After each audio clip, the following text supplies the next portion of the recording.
Hello, and welcome to Capital Compass. We are the official podcast of the New York State Catholic Conference. I'm your host, Gillian. Today, in episode 40, I'll be talking with Father Kevin Creagh about Catholic health in Long Island.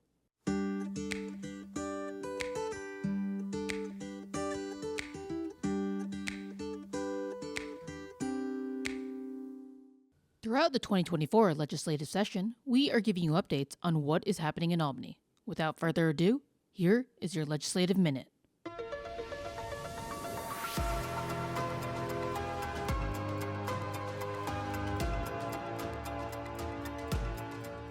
Welcome to the Legislative Minute. I'm your host, Gillian. After 5 months in Albany, the New York State Legislature concluded this year's legislative session 2 days late on Saturday, June 8th. The final days were consumed by dramatic negotiations over Manhattan's pending congestion pricing policy. These discussions distracted legislators from focusing on other bills such as physician-assisted suicide, which did not pass. Assisted suicide remained our top priority this year. Our opponents seem to have more momentum than ever. The Medical Society of the State of New York, the New York State Academy of Family Physicians, and the New York State Council of Churches have all backed the bill in recent months. However, our efforts and your advocacy led to this bill stalling once again. There remains a great discomfort with the bill among key lawmakers, and we will continue to build on that opposition when it is inevitably reintroduced next session. The closing weeks of the legislative session also saw an increased effort to extend core provisions of the Dignity for All Students Act, also known as DASA, enacted in 2010, to religious and independent schools. These core provisions would prohibit quote-unquote discrimination for a variety of reasons, including a quote-unquote person's gender identity or expression. We're happy to report that that measure was held without further consideration. To learn more about what happened with priority legislation we focused on this year, you can read our 2024 end-of-session roundup on our website, nyscatholic.org. We'll be back after a brief message. Are you interested in staying up to date with New York State legislation pertinent to the Catholic Church? Do you want your Catholic voice to be heard? Sign up for the Catholic Action Network by going to our website at nyscatholic.org/action-center or texting CAN to 50457. Again, CAN, C-A-N, to 50457. Joining us on the podcast is Father Kevin Creagh, CM. He is the Senior Vice President for Mission Integration at Catholic Health Long Island. He was ordained a member of the Congregation of the Mission, the Vincentians, in 1996. Prior to his ordination, Father Creagh served as an infantryman in the United States Marine Corps. He is a graduate of St. John's University in Queens, the Seminary of the Immaculate Conception in the Diocese of Rockville Centre, and the University of Pennsylvania. Father Creagh previously served as President Rector of Christ the King Seminary in the Diocese of Buffalo, and the Vicar for Ministerial Formation in the Diocese of Buffalo. He is an expert in the areas of organizational leadership, Catholic education, ministerial formation, and mission integration, and frequently guest lectures on these topics. Welcome to the show. Thanks so much, Gillian. It's a pleasure to be with you and your audience to speak about Catholic health and our mission. Now, our listeners are usually from all over New York, so can you tell us a little bit about Catholic health? I'll be happy to. It's a pleasure and a privilege to tell our Catholic health story. So Catholic health is based on Long Island, New York, and serves the residents of Nassau and Suffolk counties.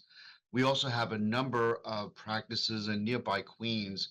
Our Catholic health system is the third largest employer in Long Island, with close to 18,000 healthcare heroes in our workforce, aligned with over 3,000 providers.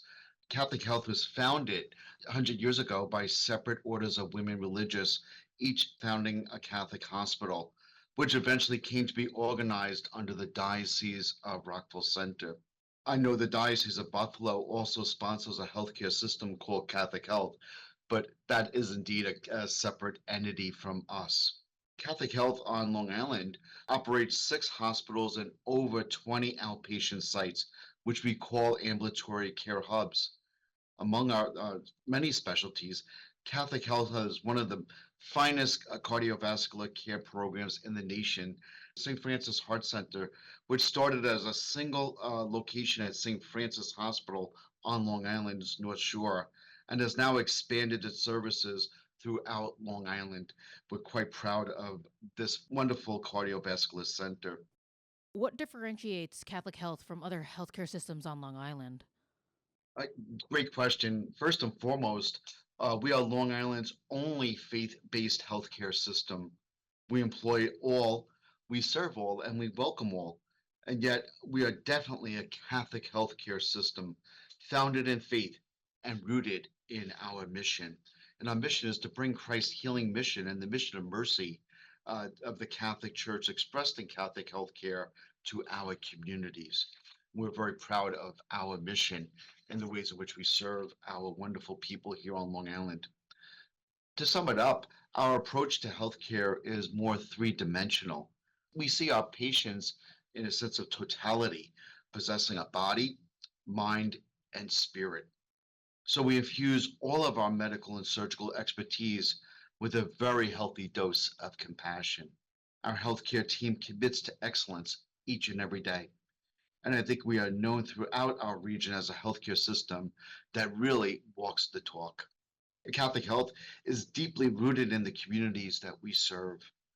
We're very much a homegrown healthcare system, and we're closely attuned to the values and sensibilities of Long Island. Now, spiritual care is one of the many services that sets Catholic Health apart from secular institutions. What is spiritual care? So, spiritual care is a way of ministering to the soul, quite apart from the illness at hand. So our Catholic healthcare chaplains and spiritual counselors comfort the sick, as well as their family members and loved ones who are worried about them. We sit with them, we talk with them, we pray with them, we bring them sacramental care and all kinds of spiritual care because we want to support them through this very difficult, emotionally charged time in their life. Our pastoral care team is there to inspire faith and hope, whatever faith they might have, in a loving and merciful God. It is an essential contribution to our overall care, which is modeled on the parable of the Good Samaritan. This is particularly vital when the end draws near. In this end phase, paternal support is so important in its ability to reduce the loneliness or anxiety that a patient may feel.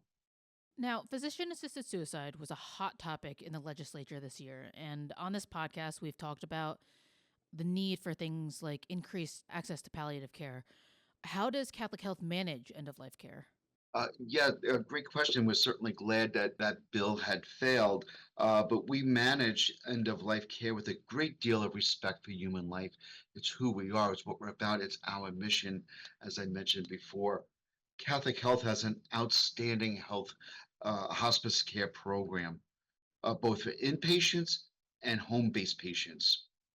We intervene medically to control pain and anxiety, to ease the suffering, and to prepare the family and loved ones for life's ultimate end. Yet we always do so by accepting and embracing the innate worth and dignity of every human being. Other healthcare systems have expressed openness to euthanasia for end of life patients. We see this as a tragic corruption of the medical profession. Let us remember that the first precept of the Hippocratic Oath is to do no harm. We see a compassionate and humane path to easing suffering through palliative care and hospice care. We witness over and over again how well family members come together to support their loved ones during the end of life passage, knowing that God's ultimate embrace is very near. We see this, of course, as true compassion. At Catholic Health, we have what we call a Care Where You Are program for home care services. That includes hospice care, which we term legacy care. Our team of clinical experts gracefully transform one's home environment into the one that supports terminal patients and their families, providing a calm and reassuring presence for them together as the end of life may draw near. At our two inpatient hospices called Good Shepherd, both in Port Jefferson and Rockville Center in Long Island, as well as in our home hospice services, we work with families to support and prepare them for life's natural expiration and ultimate passage into life's eternity. Families share quality time with harmonious memories, making the most of their time with loved ones. So, 2023, Catholic Health treated 3,900 hospice patients. 90% of them passed away peacefully and comfortably in their own homes. But back to the ethical dimension, we are concerned that physician assisted suicide will in time lead to choosing death for individuals who are not terminally ill. Back in April, the Bishop of Rockville Center, the Most Reverend John Barris, wrote a pastoral letter addressing the legalization of physician assisted suicide in New York State. I'd like to read a portion of it. Bishop Barris wrote the following quote, what is being peddled by advocates as a last resort for those suffering from interminable pain will very quickly be expanded to resemble the dystopian nightmare we are seeing played out in Canada, which passed a law very similar to New York State Bill in 2016, which already has expanded to allow people with non terminable diagnosis to end their lives. In March, an Ottawa judge approved assisted suicide for a young woman whose only diagnosis are autism and ADHD over her parents' pleading objection. The Canadian law is set to expand again to allow people with mental illnesses like depression and bipolar disorder to access a suicide pill. So you can see our fears are wholly justifiable. To sum it up, our approach to healthcare is one of controlling pain and suffering, but we do that most effectively and humanely through hospice care and palliative care. Unfortunately, palliative care and hospice care is vastly underutilized in New York State.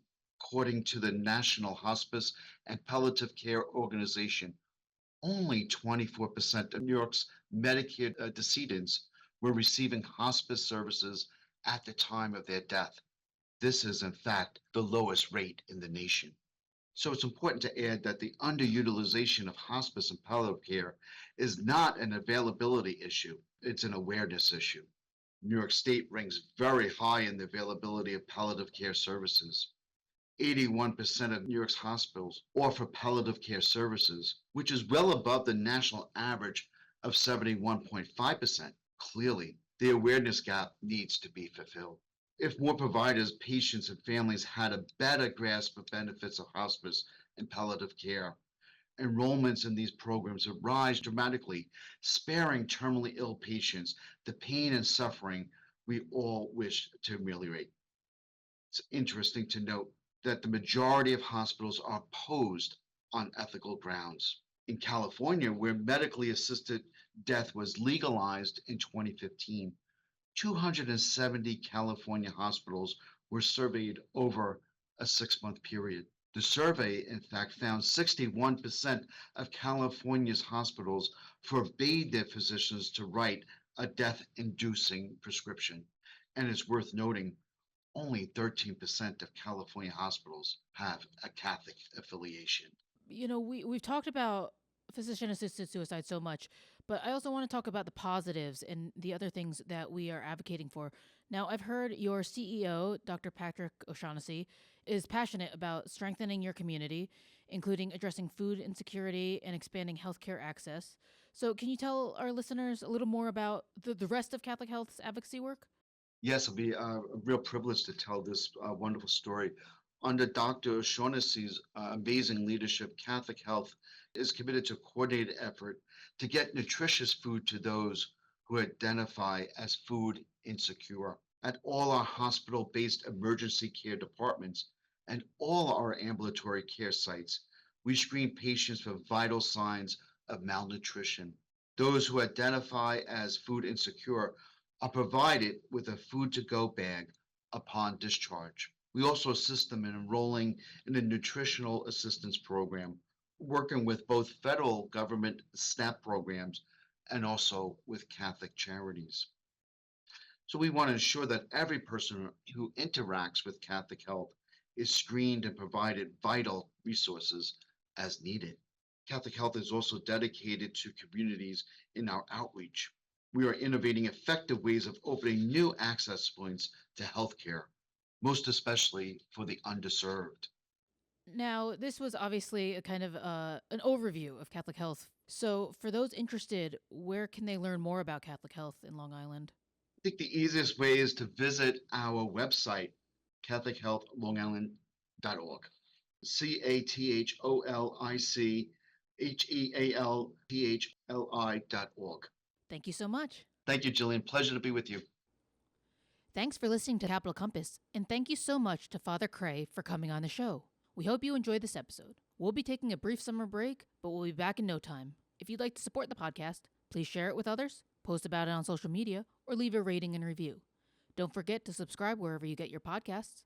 And to catch all the latest from the conference, you can follow us on Instagram and X, formerly known as Twitter, at NYS Catholic Conf, and on Facebook at NYS Catholic Conference. Thanks again, and God bless.